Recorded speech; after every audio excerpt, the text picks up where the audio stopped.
The coffee went cold before she realized he wasn't coming. Booth 7 empty for the first time in 3 years. And then the door opened. 2 bodyguards. A man in a black suit. Eyes like violence waiting for permission. He didn't order. He just looked at her. "You're Mabel Rossi," he said. Not a question. An accusation. Her voice caught. "Yes? You've been helping my father." And just like that, kindness became the most dangerous thing she'd ever offered. What if the loneliest man in your diner wasn't broken by the world, but by the empire he built on blood and regret? If you're hooked in and want to enjoy this story, go ahead and subscribe, and drop a comment letting me know where you're watching from. It's always amazing to see where everyone's watching. Plus, tomorrow I've got another incredible story lined up, and you definitely don't want to miss it. Alright, back to the story. Mabel Rossi was 26 years old and running on fumes financially, emotionally, spiritually. Kindness cost nothing, so she gave it freely. Her recipient was Vincent, a quiet ghost who wore the same brown fedora every morning and sat by the window like he was waiting for death to remember his address. She poured his coffee without asking, cut his toast into neat triangles, spoke to him like he mattered. She thought he was just another forgotten soul. She didn't know his name was written in blood across Brooklyn. She didn't know his silence was armor. And she certainly didn't know that his son, the youngest, most ruthless mafia boss in the city, was about to walk through that door with murder in his eyes and 2 bodyguards at his back. Because one cold Tuesday morning, Vincent's booth stayed empty. And when the door finally opened, it wasn't for coffee, it was for her. The bell above Luna's diner sang its tired song at 5:30 a.m., and Mabel Rossi was already behind the counter, tying her apron with practiced efficiency. The diner was a relic cracked vinyl booths, the color of dried blood, linoleum that stayed sticky no matter how hard she scrubbed, and the permanent smell of burnt coffee and broken dreams. For 3 years, this had been her stage. She moved through the narrow aisles with a grace born of necessity, carrying plates, refilling cups, manufacturing warmth, even when her own heart felt frozen. At 26, she was drowning slowly in her mother's leftover medical bills and rent that climbed faster than her tips. Her art supplies sat in boxes she couldn't bear to open. The morning regulars filtered in like clockwork. Sal, the taxi driver, ordered 2 eggs over easy. The nurses from Mercy Hospital traded horror stories over pancakes. The construction crew rolled in loud and hungry. And at 7:30 a.m., exactly, Vincent Calley shuffled through the door. Same brown fedora, same soft gray coat, same worn leather shoes whispering against the floor. He never acknowledged anyone, just made his way to booth 7 by the window, the one that caught the morning light through rain-streaked glass. Vincent was different from the others. He was a ghost trying to disappear in plain sight. Lou, her perpetually stressed boss, had warned her the first day. "Don't waste your charm. He doesn't talk, doesn't tip. Just give him black coffee and move on." Brenda, the veteran waitress with the disposition of a rattlesnake, had been more direct. That booth could seat 4 people during rush. Instead, we get Mr. Sunshine hogging real estate. But Mabel saw something else. She saw hands that trembled, reaching for sugar.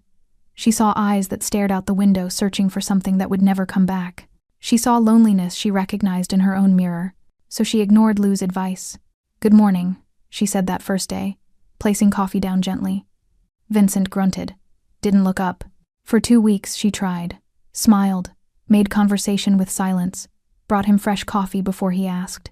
Then one Monday, Mabel noticed his arthritic fingers struggling with the butter knife, trembling as he tried to cut his toast. His jaw clenched in frustration and shame. She didn't think. She just acted. "Here, let me help with that."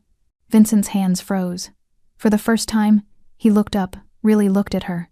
His gray eyes were storm clouds carrying decades of untold stories. Mabel cut his toast into 4 perfect triangles. Neat, manageable, kind. The diner noise faded into silence. Vincent's voice came out like gravel and smoke. "Thank you, miss." 2 words. But they landed like a benediction. "You're welcome, I'm Mabel." He nodded once. Sharp, deliberate. Something had shifted. Some wall had cracked. From that morning forward, it became their ritual. She'd cut his toast without asking. He'd nod his thanks. Sometimes he'd mention the weather. Once, he told her the rain reminded him of his late wife. Another time, he noticed her doodle on the order pad. "You're talented," he'd said quietly. The compliment stayed with her for days. To everyone else, Vincent remained invisible. To Lou, barely worth the register space. To Brenda, a daily irritation.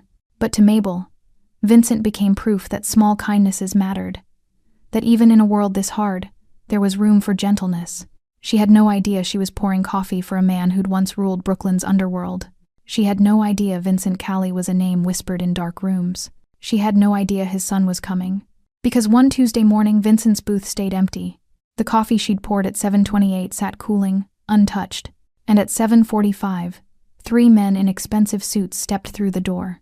The leader's eyes swept the room and landed on Mabel. He walked toward her with dangerous confidence. "You're Mabel," he said. Not a question. An accusation. "Yes? You've been helping my father." And Mabel understood. Kindness had just become the most dangerous thing she'd ever offered. Don't scroll past kindness that turns deadly.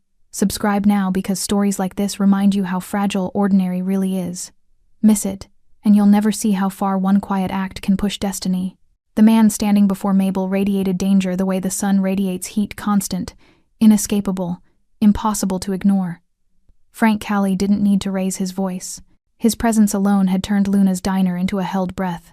"My father," he repeated, his dark eyes never leaving hers. "Vincent Callie, you've been taking care of him." Mabel's fingers tightened around the coffee pot. Her mind raced through every morning, every cut triangle of toast, every quiet conversation. The weight of his stare made her feel like she'd committed a crime she didn't know existed. I just served him breakfast," she managed, her voice steadier than she felt. "That's all." Something flickered across Frank's face, surprise, maybe, that she'd spoken at all. Most people, she suspected, didn't talk back to him. They just moved out of his way and prayed he'd forget they existed. "That's all?" His lips curved into something that wasn't quite a smile. "You cut his food. Talked to him like he mattered. Made him feel human again." He paused, and the silence felt like falling. "Do you know what that makes you? A waitress doing her job? Dangerous." The word hung between them like smoke. Behind Frank, his bodyguards remained perfectly still, hands folded, eyes scanning the room with the efficiency of men trained to identify threats before they materialized. Mabel's heart hammered against her ribs, but something in her refused to break. Maybe it was exhaustion. Maybe it was 3 years of swallowing her pride for lousy tips and groping hands. Maybe it was just that she had so little left to lose. "Where is he?" she asked quietly. "Vincent. He's never missed a morning." Frank's expression shifted a crack in the marble. For just a moment she saw grief flicker across his face before the mask returned. "That's not your concern. He's my customer. He's my—" She stopped herself before saying friend, because what were they, really? A waitress and a silent old man who'd found comfort in routine. But Frank caught it anyway. His jaw tightened. "Your friend," he finished for her, and the word sounded like an accusation. "My father doesn't have friends. He has ghosts. He has regrets. He stopped, shook his head as if clearing it. "He's in the hospital. Heart attack. 2 days ago." The coffee pot nearly slipped from Mabel's hands. Will he be okay?" "He's alive." Frank pulled a crisp $100 bill from his pocket and placed it on the counter with precise, controlled movements. "For his breakfasts. All of them. Consider his tab closed." It felt like a dismissal. Like payment for services rendered. The way you'd settle an account before closing a business relationship forever. "I don't want your money," Mabel heard herself say. Frank's eyes narrowed. "Everyone wants my money. I wanted to help him. There's a difference." For a long moment, Frank just stared at her. The diner remained frozen, Sal's eggs getting cold, the construction crew suddenly fascinated by their plates, even Brenda silent for once in her miserable life. Then Frank leaned forward, just slightly, and lowered his voice. "People who help my father have a habit of discovering things they shouldn't, of asking questions that get them hurt. So here's what's going to happen, Mabel Rossi." Her name in his mouth sounded like a threat and a promise. "You're going to take this money. You're going to forget Vincent ever sat in that booth. And you're going to pretend this conversation never happened. And if I don't?" His smile was winter. "Then you'll find out why people cross the street when they see me coming." He straightened, turned toward the door. His bodyguards moved in perfect synchronization. The bell jingled as they prepared to leave. "Mr. Callie," Mabel called out, surprising herself. He paused, didn't turn around. "Tell Vincent." Her voice caught. "Tell him his toast will be waiting, whenever he's ready." Frank's shoulders tensed.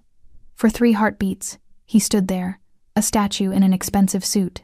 Then, without turning, without acknowledging her words, he walked out into the gray morning. The door closed. The spell broke. Sound rushed back into Luna's silverware clinking, conversations resuming, Lou yelling something about orders backing up. But Mabel couldn't move. She stared at the $100 bill on the counter, at Vincent's empty booth by the window, at the rain that had started falling harder now, streaking down the glass like tears. Brenda appeared at her elbow. "Girl, do you have any idea who that was?" Mabel shook her head. "That," Brenda whispered, eyes wide, "was Frank Callie. The Frank Callie. He runs half of Brooklyn. People who cross him end up in the river." Mabel looked down at the $100 bill, then at Vincent's booth, then at the rain, and she knew, with the certainty of thunder following lightning, that her life had just become very, very complicated. Ever had something vanish right before the truth? Hit subscribe. Before this story takes the turn no one saw coming. Skip it, and you'll spend the night wondering what was inside that car. 3 days passed like bruises, slow, painful, deepening with time. Mabel couldn't stop thinking about Vincent's empty booth. Every morning at 7:30, she'd pour a cup of coffee out of habit, then stare at it cooling by the window, until Lou barked at her to stop wasting product. She'd tucked Frank's $100 bill into her apron pocket, unable to spend it, unable to throw it away. It felt like blood money, like a severance package for a relationship she'd never agreed to end. The diner felt different now. Smaller. Like the walls had moved closer when she wasn't looking. Brenda watched her with a mixture of pity and fascination. "You're mooning over a mobster's daddy," she'd said on day 2, refilling salt shakers. "That's a Lifetime movie waiting to happen, and not one of the good ones." But Mabel couldn't explain it. Vincent had been more than a customer. He'd been a reminder that kindness still mattered, that small gestures could bridge chasms of loneliness. Losing him felt like losing proof that her life meant something beyond balancing plates and forcing smiles. On the 4th morning, Mabel arrived at 5:30 to find something waiting on the diner's doorstep. A brown fedora. Vincent's fedora. Her hands trembled as she picked it up. The felt was soft, worn smooth by years of handling. Inside the band, she found a small piece of paper folded into a square. Her name was written on it in shaky handwriting. "Mabel, you reminded an old man what love once felt like. If my son ever finds peace, it will be because of you. The world made him hard. Please don't let it make you the same. With gratitude, Vincent." She read it 3 times, standing in the pre-dawn darkness, tears blurring the words. It felt like a goodbye, like a benediction and a warning wrapped together. Inside the diner, she placed the fedora on the shelf behind the counter, next to the coffee filters and the dusty plastic flowers Lou's late wife had put there a decade ago. It felt right keeping Vincent close, even if just in memory. The morning shift began. Sal came in for his eggs. The nurses ordered their pancakes. The construction crew arrived, loud as always. But at 7:30, Vincent's booth remained empty. At 7:45, the bell above the door chimed. Mabel looked up, hope fluttering stupidly in her chest. Maybe Vincent had recovered.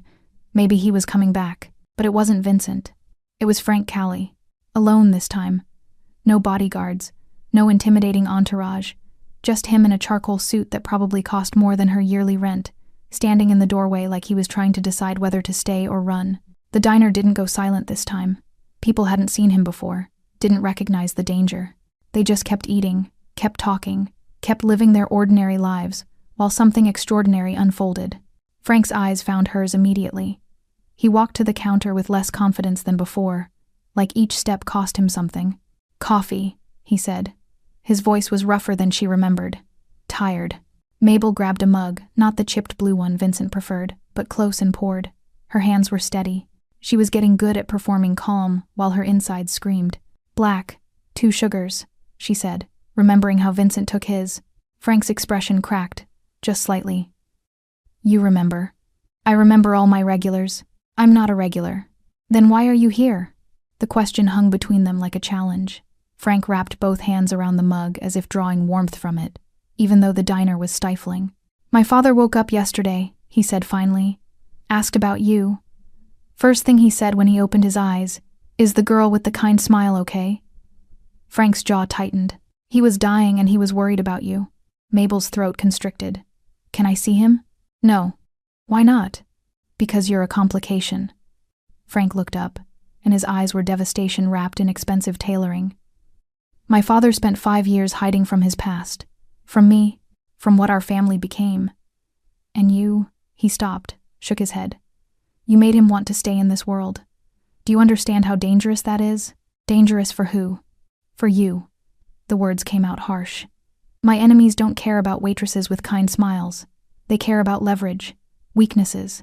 And my father just announced to a hospital full of people that you matter to him. Mabel set down the coffee pot with deliberate care. I didn't ask for this. Neither did he. Neither did I. Frank stood abruptly, pulled out his wallet. Stay away from my father. Stay away from me. Forget. Booth 7, Mabel interrupted. Vincent sat in booth 7. And I'm not forgetting him just because you're scared. Frank's eyes went dark. I'm not scared. Then what are you? Smart enough to know that people around my family don't survive kindness. He dropped 2 20s on the counter and walked out. But this time, he left his coffee unfinished. And Mabel knew he'd be back. Frank Kelly returned the next morning, and the morning after that, and the one after that. Each time, he came alone. Each time, he ordered black coffee with 2 sugars. Each time, he sat at the counter instead of Vincent's booth close enough to watch Mabel work, far enough to maintain the illusion of distance. He never stayed long. 20 minutes, maybe 30. He'd drink his coffee in silence, leave exact change, and walk out without a word. But his presence filled the diner like smoke thick, inescapable, changing the air itself. By the 5th morning, Brenda was practically vibrating with curiosity. That's Frank Kelly, she hissed, while they prepped for the breakfast rush. Coming here every day like we're Starbucks. Do you know what this means? That he likes our coffee? Mabel kept her voice light, but her hands trembled slightly as she stacked plates. It means he's interested. And when men like Frank Kelly get interested in girls like you, Brenda's voice dropped to a theatrical whisper. People end up as headlines. Mabel wanted to argue but couldn't, because Brenda was right about one thing. Frank was interested. Not romantically, at least. She didn't think so. It was something else. Something that felt like he was trying to solve a puzzle, and she was the piece that didn't fit anywhere. On the 6th morning, Frank broke the silence. Why'd you do it? He asked as she refilled his cup. Mabel didn't pretend not to understand. Because he looked lonely. Lots of people look lonely. You don't cut their food. His hands shook. He needed help. And you just helped. Without wanting anything in return. Frank said it like he was describing something impossible. A unicorn. A miracle. That's generally how kindness works. His laugh was bitter. Not in my world. Mabel set down the coffee pot and leaned against the counter, studying him. Up close, the fear people felt made sense. Frank Kelly was carved from contradictions, beautiful in a way that felt dangerous, controlled in a way that suggested violence constantly held in check. His suit was impeccable. His hands were scarred. Then maybe, she said quietly, your world is smaller than you think. Something flickered across his face. Anger, maybe. Or recognition. You don't know anything about my world. I know your father tried to leave it. I know he found peace in a diner booth and burnt toast. I know. She stopped herself. What?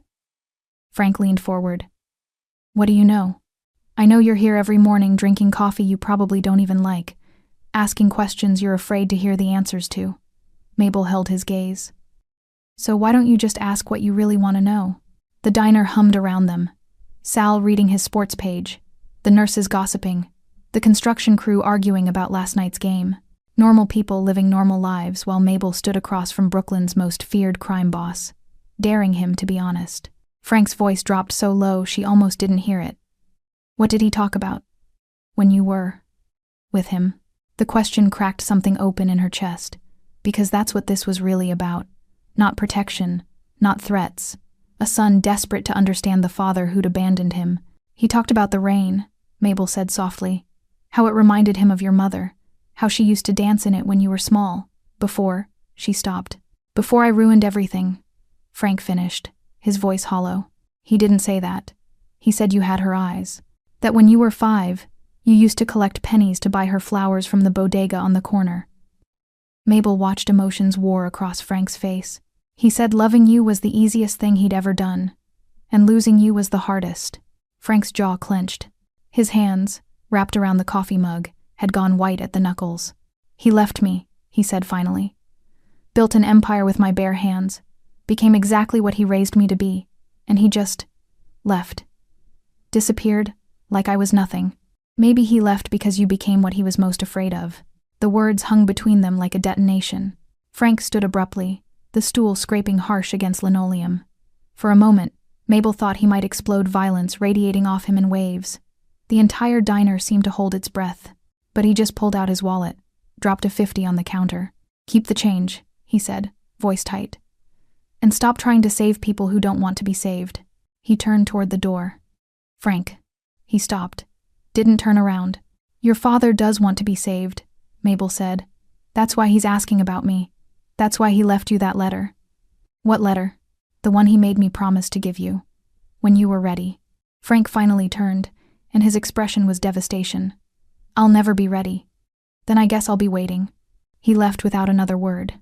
But Mabel saw it, the slight hesitation before he walked out. The crack in his armor growing wider. She'd seen that look before. On Vincent's face, the first time she'd cut his toast. The letter arrived on a Tuesday, delivered by a nurse from Mercy Hospital who looked uncomfortable holding it, like it might explode in her hands. "Mr. Callie asked me to bring this to you," she said, glancing nervously around the diner. "He was very insistent, said it had to be you, specifically." The waitress with the kind smile. Mabel's hands trembled as she took the envelope.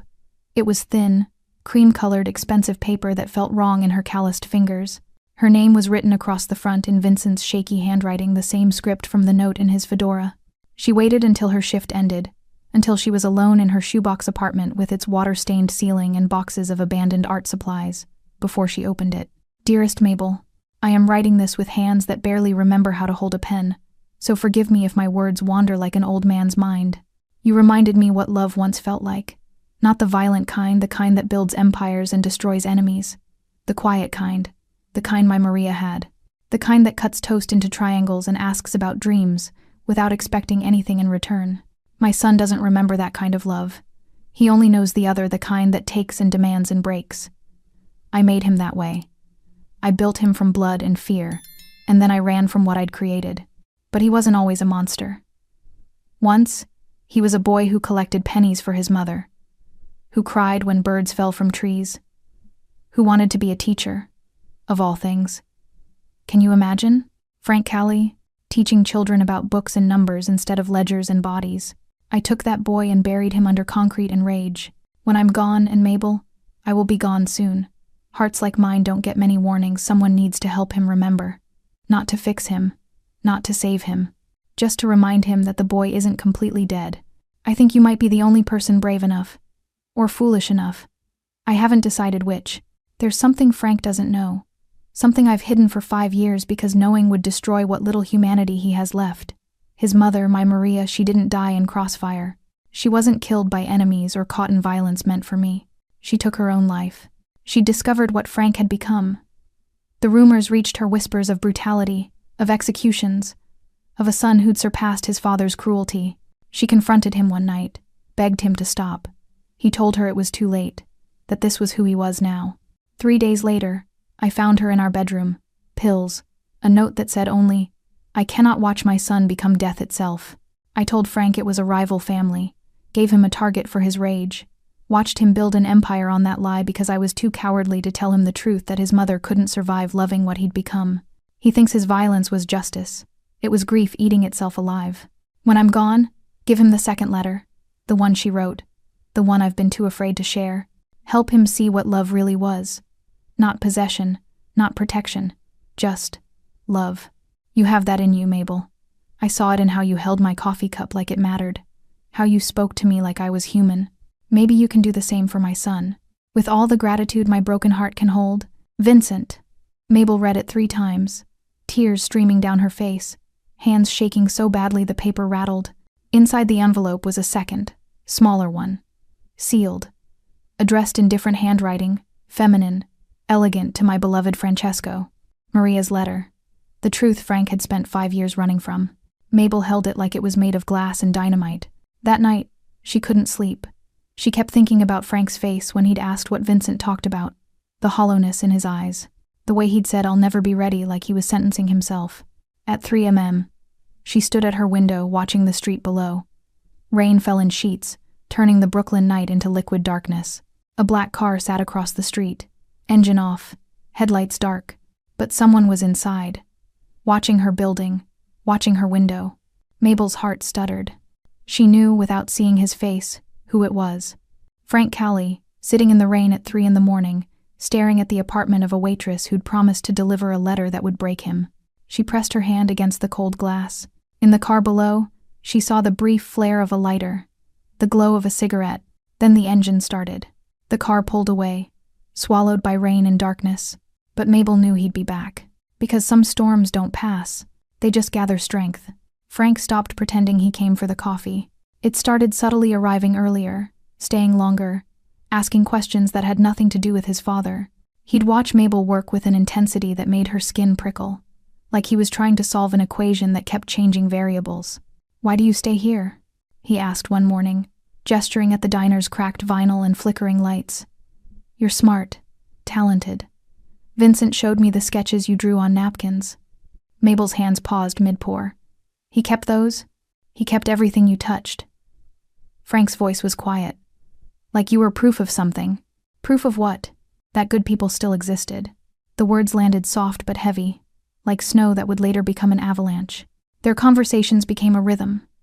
He'd arrive at 7:30 Vincent's time and sit at the counter. She'd pour his coffee. They'd talk in the spaces between orders, building something fragile and unnamed between the breakfast rush and burnt toast.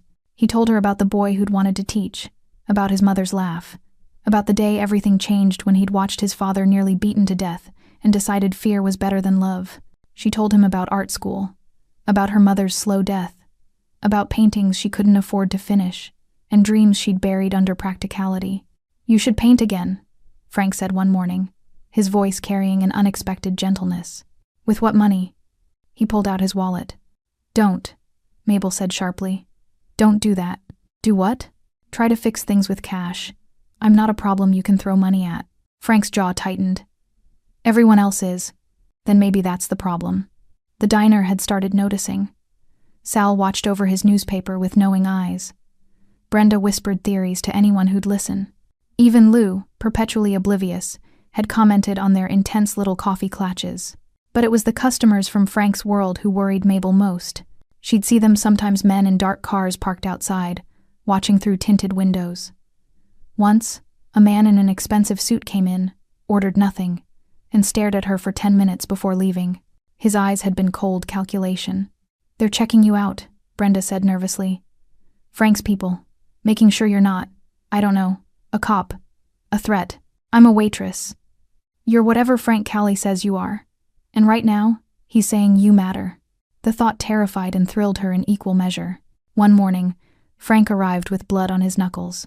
He tried to hide it, keeping his right hand in his pocket, but Mabel saw the split skin, the bruising already purpling beneath his expensive shirt cuff. "What happened?" She reached for his hand before thinking better of it. Frank pulled away instinctively. "Business." "That's not business. That's violence. In my world, they're the same thing." Mabel grabbed the first aid kit Lou kept behind the counter, mostly for burns and knife cuts. But it would work. "Sit. I'm fine. You're bleeding on my counter. Sit." Something in her voice made him obey. He sat on the stool like a scolded child while Mabel cleaned his knuckles with antiseptic. His hands were surprisingly elegant, long fingers, careful scars, the hands of someone who'd built empires and broken bones in equal measure. "Someone said something they shouldn't have," Frank said quietly. "About you." Mabel's hand stilled. "About me?" "That you were accessible. That maybe I'd lost interest. That they could." His jaw clenched. "I made sure they understood their mistake." "Frank." She looked up, meeting his eyes. "You can't hurt people who talk about me." "Why not?" "Because that's not protection. That's possession." "What's the difference?" The question hung between them, raw and honest. "Protection means keeping me safe," Mabel said softly, still holding his damaged hand. "Possession means controlling who gets near me. One is love, the other is fear." Frank stared at their joined hands, her small, calloused fingers wrapped around his bruised knuckles. His voice came out barely above a whisper. "I don't know how to do the first one." "Then learn." "What if I can't?" Mabel squeezed his hand gently. "Then at least you tried." For a moment, the diner disappeared. The clatter of dishes, Brenda's commentary, Lou's yelling, all of it faded into background noise. There was only this: a waitress holding the hand of a monster, trying to find the man underneath. Frank lifted his other hand, hesitated, then touched her cheek with his fingertips. The gesture was so tentative, so uncertain, it broke something in her chest. "You're the only thing in my life that doesn't hurt," he whispered. Before Mabel could respond, the diner door opened. A man stepped inside, tall, scarred, radiating menace. "Frank," he said. "We have a problem." Frank's expression shuddered instantly. The vulnerable man disappeared, replaced by the boss Brooklyn feared. He stood, pulled his hand from hers. "Stay here," he ordered. Then he walked out into whatever violence waited. And Mabel understood. Loving Frank Callie meant watching him walk toward danger and not being able to follow. Would you risk loving the man everyone fears? Subscribe if you believe even monsters deserve a second chance. Refuse and drop your reasons in the comments. But be honest, what scares you more, him or your heart? The call came at 2 a.m. Mabel woke to her phone buzzing against the nightstand, the screen too bright in the darkness. Unknown number. She almost didn't answer. Nothing good happened at 2 a.m., but something made her pick up. "Mabel Rossi?" A woman's voice, professional, tired. "Yes? This is Mercy Hospital. Vincent Callie has been asking for you. A pause. "He's asking you to come now. It's important." Mabel was dressed and out the door in 5 minutes. The hospital smelled like disinfectant and desperation. A nurse led her through fluorescent corridors to the ICU, where Vincent lay in a bed that made him look impossibly small. Tubes ran from his arms. Machines beeped steady rhythms. His fedora sat on the side table. Someone had brought it, probably Frank. Vincent's eyes opened when she entered. They were clearer than she expected. "Mabel," he rasped. "You came." She pulled a chair close, took his trembling hand. "Of course I came. Where's Frank?" "I don't know. They only called me." Vincent's expression tightened with something like pain. "Good. Need to tell you first, before he comes." Each word seemed to cost him. "The letter. Did you read it?" "Yes." "Then you know. About Maria. About the lie." His grip strengthened slightly. "But there's more. Something I didn't write. Something he needs to hear. From someone he trusts. Vincent, you should rest." "No time for rest." His laugh became a cough. "Dying men don't rest. They confess." Mabel squeezed his hand gently. Vincent's eyes fixed on the ceiling, seeing something or someone she couldn't. "Frank thinks his empire was built on justice, revenge for his mother. But it was built on my cowardice. I gave him a target because I couldn't give him the truth. He needs to hear this from you. He won't listen. Not to me. I'm the man who abandoned him." Vincent turned his head, meeting her gaze. "But you're the woman who showed him kindness without wanting power. That's why he keeps coming back. Not for coffee, for proof that he's still human. I don't know if I can—" "The letter from Maria. When you give it to him." Vincent's breathing became labored. "Stay with him. Don't let him be alone when his world collapses. Promise me." "I promise." The door opened. Frank stepped inside, and the temperature dropped. He looked from Mabel to his father, jaw tight. "What's going on?" "Francesco," Vincent said softly, using his full name, the one his mother had given him. Frank flinched like he'd been struck. "I need to tell you something. Before—" Vincent gestured weakly at the machines. "Before it's too late." Frank moved closer, his usual confidence stripped away, leaving only a son facing his father's death. Mabel started to stand, to give them privacy, but Vincent's hand tightened on hers. "Stay," he whispered, "please." She sat back down, caught between them. "Your mother," Vincent began, his voice gaining strange strength. "What I told you about her death, it was a lie." Frank went perfectly still. "What?" "There was no rival family, no attack, no enemy." Each word landed like a stone. "She took her own life, Francesco. Because of what you'd become. The machines kept beeping. The fluorescent lights kept humming. But the world had stopped." "No." Frank's voice was hollow. "You're lying." "I wish I was." Vincent's eyes filled with tears. "She found out what you were doing. The violence, the executions. She begged you to stop. Do you remember? 5 years ago. She came to you crying, asking you to walk away." Frank's face had gone white. "She said it was too much, that I'd gone too far," I told her. His voice cracked. I told her it was too late to change. 3 days later I found her. Vincent's tears fell freely now. Pills. And a note. She wrote that she couldn't watch her son become death itself. Frank staggered backward like he'd been shot. His hand found the wall for support. I gave you a lie, Vincent continued. Because I was a coward. Because I thought your rage would be easier than your guilt. I let you build an empire on grief that should have been. Should have been.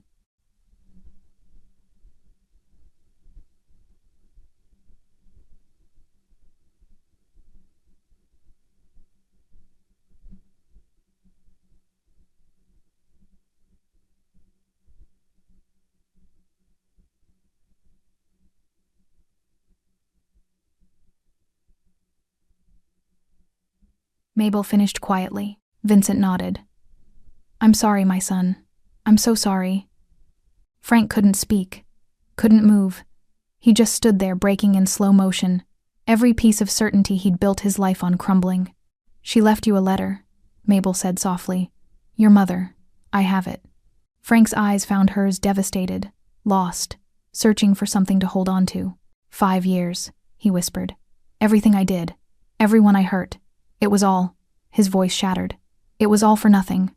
No, Vincent said. Not nothing. You can still choose. While there's time, choose to be the man she wanted. The teacher. The boy with pennies. Frank slid down the wall until he was sitting on the cold hospital floor, head in his hands. And for the first time since she'd met him, Mabel saw Frank Callie cry. Frank didn't leave the hospital for 3 days. He slept in the chair beside Vincent's bed, refused food, barely spoke. Mabel brought him coffee from Luna's Black, 2 sugars, and sat with him in the terrible silence. Sometimes Vincent was awake, sometimes sedated. But Frank remained, a statue carved from guilt and grief. On the 3rd night, Vincent passed quietly. No dramatic goodbye, no final wisdom, just a breath that didn't come back, machines that suddenly screamed, and nurses who moved with practiced efficiency while Frank stood frozen, unable to process that the man he'd spent 5 years running from was gone. Mabel held his hand through it all, felt it turn cold as the weight of everything settled on his shoulders. The funeral was small. Frank had wanted it that way, no spectacle. No parade of criminals paying respects to a man they'd feared. Just a quiet ceremony at a cemetery on the edge of Brooklyn, where Maria was buried. Mabel stood beside Frank as they lowered Vincent into the ground. He wore a black suit that fit perfectly but looked wrong on him, like armor that no longer served its purpose. His face was a mask, but his hand trembled in hers. When it was over, when the last mourners had drifted away, Frank finally spoke. I need to read it, my mother's letter. Mabel had been carrying it for days, waiting. She pulled the envelope from her purse, Maria's elegant handwriting, still pristine despite the years Vincent had kept it hidden. Frank took it with shaking hands. For a long moment, he just stared at his name written in his mother's script. Then he opened it. Mabel watched emotions cascade across his face as he read shock, pain, understanding, devastation. When he finished, he read it again. Then a 3rd time, as if repetition might change the words. Finally, he handed it to Mabel. Read it, please, out loud. Her voice trembled as she began. My beloved Francesco, if you're reading this, then I am gone, and your father has finally found the courage to give you truth instead of comfort. I want you to know that leaving was not your fault. It was mine. I was too weak to watch you become what this life demanded, too soft to understand that survival sometimes requires hardness. But I also need you to know this. The boy I raised, the one who saved injured birds, who read books until dawn, who wanted to teach children because he believed in their goodness, that boy is not dead. He is buried, yes, hidden under layers of violence and necessity, but not dead. I see him sometimes. In your eyes when you think no one is watching. In the way you still knock on wood for luck. In how you close your eyes when you laugh, just like you did as a child. Your father built you into a weapon. This life sharpened you into something terrible. But Francesco, my sweet boy, you chose to stay sharp. Every day, you make that choice. I cannot watch you choose darkness anymore. It breaks my heart in ways that have no repair. So I am choosing peace, and I am begging you from whatever comes after this to choose light. Not for me, not for your father, for the boy who collected pennies, for the man he could still become. Walk away, my son. Please, walk away before there's nothing left of you to save. With all the love a mother's heart can hold, Maria. Silence filled the cemetery. Even the wind had stopped, as if the world itself was holding its breath. Frank's voice came out broken. She asked me to walk away, and I told her it was too late. He looked at Mabel with eyes that held 5 years of accumulated pain. What if it is? What if I'm too far gone? Vincent didn't think so. Your mother didn't think so. Mabel stepped closer. And I don't think so. You don't know what I've done. The people I've hurt. I know you come to a diner every morning to drink coffee you don't like because it reminds you of your father. I know you ask about my dreams like they matter. I know you're capable of gentleness even when the world tells you it's weakness. She touched his face, felt him lean into her palm like a man starving for tenderness. That's who you are, Frank. Not what you've done, who you are. And who am I? Someone worth saving. He pulled her close then, suddenly, desperately, not with the control he usually maintained, but with the raw need of someone drowning. His arms wrapped around her like she was the only solid thing in a collapsing world. Help me, he whispered into her hair. I don't know how to stop being this. Then let me show you. They stood there among the tombstones as the sun set over Brooklyn, 2 people trying to build something gentle in a world that rewarded violence. But the world wasn't finished with them yet. The black SUV appeared 3 days later. Mabel was closing the diner, locking the front door, when headlights cut through the darkness. Multiple vehicles, men emerging like shadows given form. She recognized one of them, the scarred man who'd interrupted her moment with Frank weeks ago. His name was Sal. Not her regular Sal, the taxi driver, but Salvatore Costa, Frank's former underboss. Mabel Rossi, he said, approaching with predatory calm. We need to talk about Frank. I have nothing to say to you. That's unfortunate, because he's been making decisions that affect our business. Decisions influenced by, he gestured at her, sentiment. I don't know what you're talking about. Don't you? Sal pulled out his phone, showed her a photo Frank at the cemetery, holding her. Another photo them at the diner, her bandaging his hand. He's going soft, talking about walking away, about dismantling operations, about peace. He said the word like it was poison. That's you, your influence. Maybe he's just tired of killing people. Men like Frank don't get tired, they get weak, and weak men get us all killed. Sal stepped closer. So, here's what's going to happen. You're going to disappear. Take money, take a new life, take whatever you want. But you're going to leave Frank to us. No. That wasn't a request. Mabel's heart hammered, but she stood her ground. Then I guess you'll have to make me. Sal smiled cold, calculating. We were hoping you'd say that. The other men moved closer, surrounding her. Mabel's hand found her phone in her pocket, fingers fumbling for Frank's number. A car engine roared. Headlights blazed. Frank's Escalade crashed through the circle of men like a missile, scattering bodies. He emerged from the driver's seat with a gun in each hand, his expression pure murder. Touch her, he said quietly, and I'll make what happened to Torino look like mercy. The standoff hung in the air, weapons drawn, loyalties tested, violence balanced on a knife's edge. Sal raised his hand slowly. This is exactly what we're talking about, Frank. You're compromised, making emotional decisions. You're right. Frank's voice was ice. I am emotional. And right now, I'm emotionally invested in putting a bullet in anyone who threatens her. So you'll kill us? Your own people? I'll kill anyone. That's what you made me. That's what I'm trying to stop being. He glanced at Mabel, something softening in his eyes. But if you force me to choose between my old life and the only person who makes me want a new one, there's no choice. Mabel stepped forward, placing herself between Frank and the guns. Stop, all of you. This isn't how this ends. Mabel. Frank tried to pull her back. No. She turned to face Sal. You think I'm making him weak? Maybe I am. Maybe kindness is weakness in your world. But look at him. She gestured at Frank. Really look. Is this the face of a weak man? Or is this someone strong enough to walk away from power because he finally understands what it cost? Sal studied Frank, saw something that made him pause. You want out, he said finally. Not a question. I want peace, Frank replied. I want to wake up without blood on my hands. I want, he looked at Mabel. I want a chance to be someone she doesn't have to be afraid of. They won't let you walk away clean. You know too much. You've done too much. Then I'll face whatever comes. But on my terms. Frank lowered his guns. I'm done building empires. Tell the families I'm retiring. Tell them Brooklyn is open territory. Tell them whatever you want. But tell them Frank Callie died with his father. Sal laughed bitter, disbelieving. For a waitress. You're throwing away everything for a waitress. No, Frank said softly. I'm throwing away nothing to keep everything that matters. The tension held for another heartbeat. Then Sal holstered his weapon. You're a fool, Frank. Probably, but I'm a fool who might actually sleep tonight. Sal and his men retreated to their vehicles, engines starting, taillights disappearing into Brooklyn's darkness. When they were gone, Frank finally breathed. He turned to Mabel, cupped her face in his hands. Are you okay? She nodded, unable to speak past the emotion clogging her throat. I meant what I said. I'm walking away. From all of it. Frank, you don't have to. Yes, I do. Because you were right. This isn't who I want to be anymore. He pressed his forehead to hers.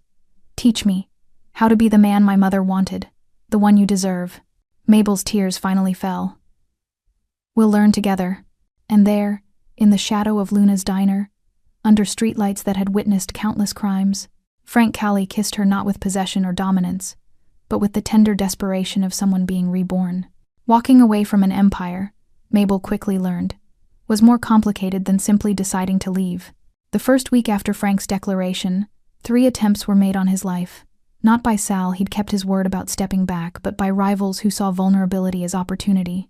Men who'd feared Frank Callie for years suddenly sensed blood in the water. Frank handled each attempt with the brutal efficiency that had made him legendary, but each one took a visible toll. Not physically, he was too skilled for that, but spiritually. Every time he had to resort to violence, Mabel watched something in him dim. How do I stop being good at the thing that's destroying me? He asked one night, sitting in her tiny apartment with his head in his hands. They'd been spending more time here, away from the diner, away from prying eyes. Her apartment had become their sanctuary, the one place where Frank could take off his armor and just be Francesco, the boy who'd wanted to teach, the man who was trying to remember how. You don't have to be perfect, Mabel said, sitting beside him on her worn couch. You just have to keep choosing differently. I've made so many wrong choices. How do I know if I'm even capable of making right ones? She took his scarred hands in hers. Because you're here. Because you're trying. That's already a choice your mother would be proud of. Frank looked at their joined hands, his marked by violence, hers stained with coffee and hard work. I don't deserve you. Maybe not, but you're here anyway. He laughed a real laugh, the kind that reached his eyes. You're brutally honest. You know that? Someone has to be. Everyone else is too afraid of you. You're not afraid? Mabel considered. I'm terrified, just not of you. I'm afraid of losing you. I'm afraid that one of these attempts will succeed. I'm afraid that, her voice caught, that I'll choose the violence because it's easier than choosing you. She nodded. Frank shifted closer, turning to face her fully. The dim lamplight cast shadows across his features, making him look younger, more vulnerable. Mabel, I've spent 5 years building walls, burying everything soft because softness got people killed. My mother, my father, everyone I tried to protect by being harder, meaner, more ruthless than anyone else. You don't have to protect me that way. I know. That's what scares me. His thumb traced circles on her palm. Because protecting you the right way with trust and honesty and partnership that requires being the person I buried. And I don't know if I remember how. Then remember this. Mabel brought his hand to her chest, over her heart. Feel that? That's what it's like to be near someone you care about. Not possess, not control, just care about. Frank's eyes darkened with emotion. His hand spread across her chest, feeling her heartbeat accelerate under his touch. It's fast. You make me nervous. I don't want to make you nervous. I want to make you... He stopped, struggling with words. I want to make you feel safe, happy, like your dreams matter, like you matter. I do feel that way. When you're like this. When you're just Frank. Not the boss, not the legend, just the man who drinks coffee he doesn't like because it makes him feel close to his father. Something broke open in Frank's expression. I love you. The words fell into the silence like stones into still water, creating ripples that expanded, changed everything. Mabel's breath caught. Frank, I know I shouldn't. I know I have no right. I know I'm still covered in the wreckage of my old life. But I love you, Mabel Rossi. I love how you see people. How you cut toast into triangles like it's an act of devotion. How you look at me like I'm someone worth saving even when I know I'm not. You are worth saving. Maybe. But that's not why I love you. I love you because you make me want to be worth it. You make me want to wake up and choose light instead of darkness. You make me believe that maybe the boy who collected pennies isn't completely dead. Tears streamed down Mabel's face. I love you too. God help me. I love you too. Frank cupped her face, his thumbs wiping away tears. Say it again. I love you, Francesco Colli. I love the man you are. The man you were. The man you're trying to become. He kissed her, then soft at first, tentative, like he was afraid she might break. But Mabel pulled him closer, deepening the kiss, pouring 5 years of loneliness and 3 months of growing feelings into it. When they finally broke apart, both breathing hard, Frank rested his forehead against hers. I don't know how to do this, he whispered. The normal relationship thing. The building a life thing. Neither do I. We'll figure it out together. What if I fail? What if I slip back into? Then I'll be there to remind you who you are. And you'll do the same for me when I forget I'm more than just a waitress drowning in debt. Frank smiled, genuine, full, transforming his entire face. You're so much more than that. You're the woman who resurrected a dead man's heart. They spent the rest of the night talking about everything and nothing. Frank told her about the teacher he'd wanted to be, the books he'd loved, the life he'd imagined before violence became his language. Mabel shared her dreams of painting, of galleries, of creating beauty instead of just serving it. As dawn broke over Brooklyn, painting Mabel's apartment in soft gold light, Frank held her close on the couch. I have to tell you something, he said quietly. There's a hearing next week. The DA has been building a case. They want me to testify against the families in exchange for immunity. Mabel's stomach dropped. That's dangerous. It's necessary. If I'm really walking away, I need to burn the bridges so thoroughly there's no path back. He tightened his arms around her. But it means going into witness protection for a while. Maybe months. Maybe longer. We'll be separated. Yes. Mabel turned in his arms, meeting his eyes. Then we make these days count.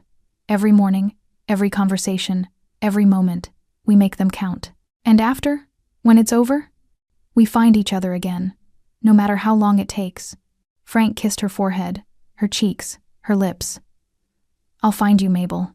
Even if I have to search the whole world, even if it takes years, I'll find you. Promise. I promise. They sealed it with a kiss as the sun rose, two people who'd found love in the least likely place, holding on to each other as the world they knew prepared to burn down around them. Because loving Frank Colli meant accepting that nothing would be easy. But as Mabel discovered that morning, wrapped in his arms while Brooklyn woke outside her window, some things worth having were worth fighting for, even if the fight never truly ended. Don't let their story end in silence. Subscribe now because not every sinner gets a chance to love clean. If you'd still walk away, tell us in the comments why some hearts don't deserve saving. 6 months later, Mabel stood outside Luna's diner with a paintbrush in her hand and tears in her eyes. The renovation had taken 3 months. Lou had finally sold her the place too old, too tired to keep fighting the inevitable decline. With the money Vincent had left her in his will, a surprise that still made her cry, she'd transformed the fading relic into something new. The sign above the door no longer read, Luna's. It read Vincent's place. The interior glowed with warm light. She'd kept the original booths but reupholstered them in deep burgundy. The sticky linoleum was gone, replaced with warm hardwood. The walls, once dingy and gray, now displayed local art, including several of her own paintings, finally finished after years of gathering dust. But booth 7 remained exactly as it was, Vincent's booth, with a small brass plaque that read, "Reserved for those who need kindness." The diner had reopened 2 weeks ago to surprising success. Word had spread about the waitress who'd loved a mobster's father and transformed a dying diner into something hopeful. People came for the story, but they stayed for the food and the warmth Mabel had always offered. Brenda still worked there, softer now, telling stories about the old days to anyone who'd listen. Sal, the taxi driver, still ordered 2 eggs over easy. The nurses still traded gossip over pancakes. But every morning at 7:30, Mabel still poured 2 cups of coffee. One for herself, one for the empty seat at the counter, just in case. Frank had entered witness protection the week after their confession. She'd watched him walk away into federal custody, watched him disappear into a system designed to erase people. No contact, no updates, no guarantee he'd ever come back. The DA had been thrilled. Frank's testimony had dismantled 3 major crime families. Brooklyn's underworld had fractured, scattered, rebuilt itself into something smaller and less organized. And Frank Callie had vanished like he'd never existed. Mabel touched the locket around her neck, a gift from him before he left, containing a photo of Vincent and Maria, young and in love. On the back, he'd engraved, "For the boy with pennies, for the teacher he'll become." She'd learned to live with absence, to find joy in the diner, in her art, in the community she'd built. She'd learned that love didn't always look like Hollywood endings. Sometimes it looked like holding space for someone, even when they couldn't be there. The bell above the door chimed. Mabel turned, expecting the morning rush, and froze. A man stood in the doorway, plain gray jacket, jeans, no expensive suit, no bodyguards, hair slightly longer, touched with more silver, glasses wire-rimmed, professorial. But those eyes. She'd know those eyes anywhere. "Frank?" Her voice came out as a whisper. He smiled, nervous, hopeful, completely different from the dangerous man who'd first walked through that door. "Actually, it's Francesco now. I'm going back to my mother's name. Francesco Costa." Mabel's hands trembled. "You're really here. I'm really here." He stepped inside, looking around at the transformed space. "You did this? It's beautiful. Vincent left me money. I couldn't just. I had to make something good from it." Francesco's eyes landed on booth 7, on the brass plaque. His face crumpled briefly before he composed himself. He'd love this. "There's coffee." Mabel gestured to the counter, muscle memory taking over. "If you want some. Is there room for one more cup?" The words hung between them, an echo of her outline, of the ending she'd imagined but never believed would come true. "Only if you pour the second round," she managed, tears streaming freely now. Francesco crossed the diner in 3 steps and pulled her into his arms. He smelled different, less expensive cologne, more simple soap. He felt different too, less rigid, more relaxed, but his embrace was the same desperate tenderness she remembered. "I'm sorry," he whispered into her hair. "I'm sorry it took so long.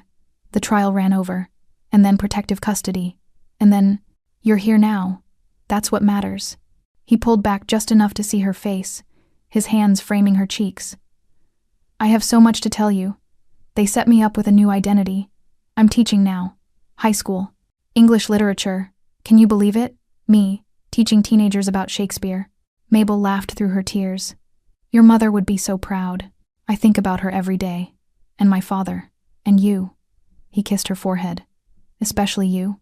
Every morning I'd wake up and think about you pouring coffee in this diner, and it kept me going. I poured you coffee anyway. Every morning at 7:30, just in case." Francesco's eyes glistened. "Show me."